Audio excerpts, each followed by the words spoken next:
intricate ecosystem is the orangutan. Orangutan, with 97% of their DNA identical to that of human beings, is known as an umbrella species. By protecting the orangutan and its habitat, we also protect the habitat for many other wildlife and plant species that are critical to the biodiversity of the tropical rainforests.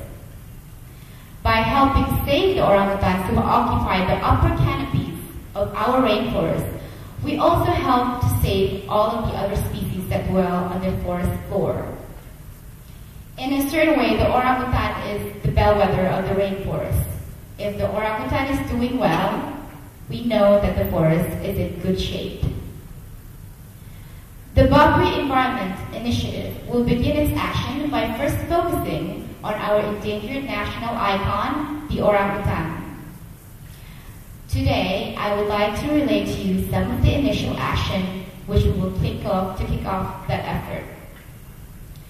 The criteria used to select specific programs worthy of support were simple. We wish to support programs that have clear, definable objectives with measurable deliverables to validate success. From that basic foundation came a short list of inaugural initiatives.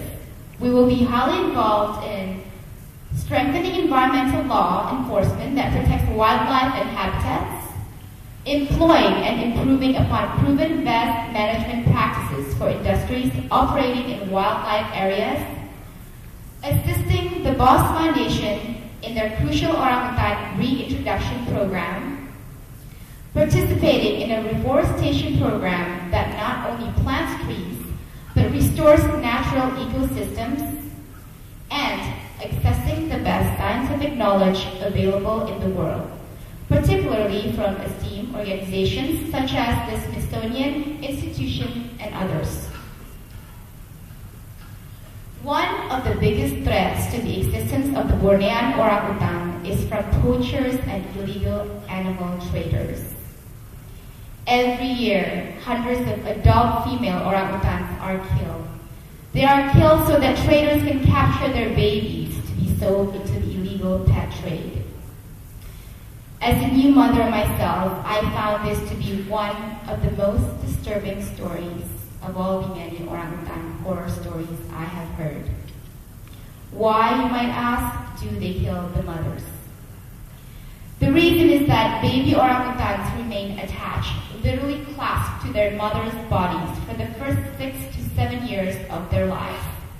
It is from their mothers that they learn all the skills they will need to use in surviving on their own one day. Climbing trees, building nests, finding food, identifying enemies. It is virtually impossible to take one of these babies without first murdering the mother. In 2005, a program called ASEAN Wildlife Enforcement Network was established in Bangkok.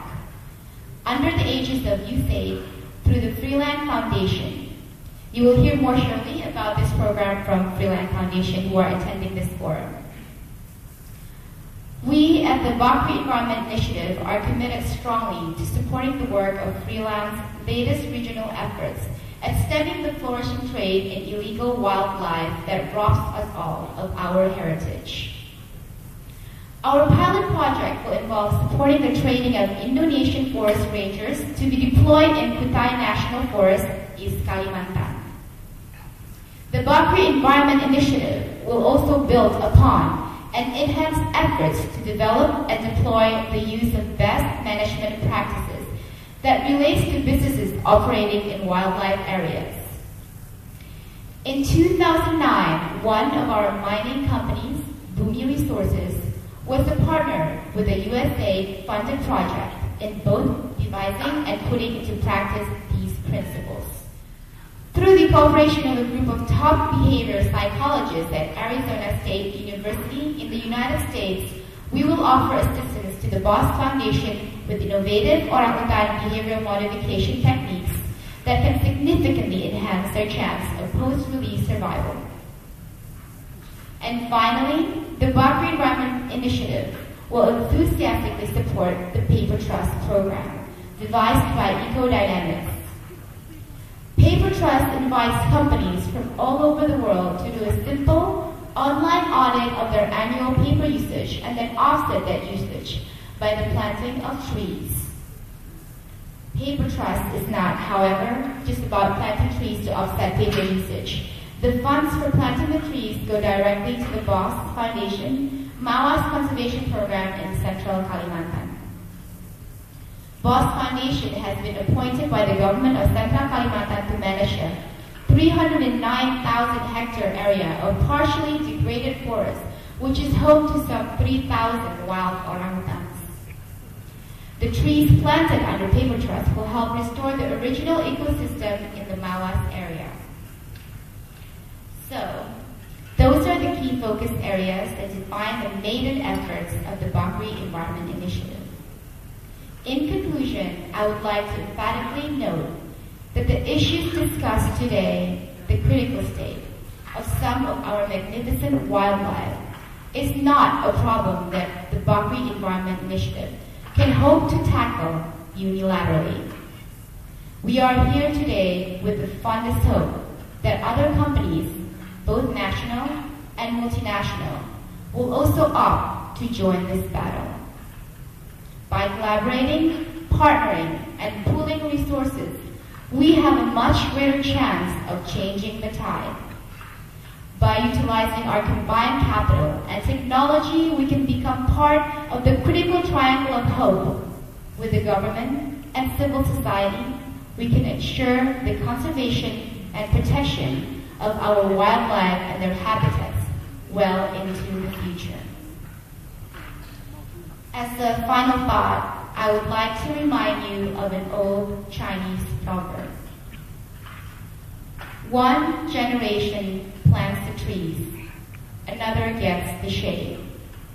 I, for one, would like to make sure that our generation, including my daughter, your children, and grandchildren, can enjoy the shade we create through the efforts we begin today. Thank you for your kind attention.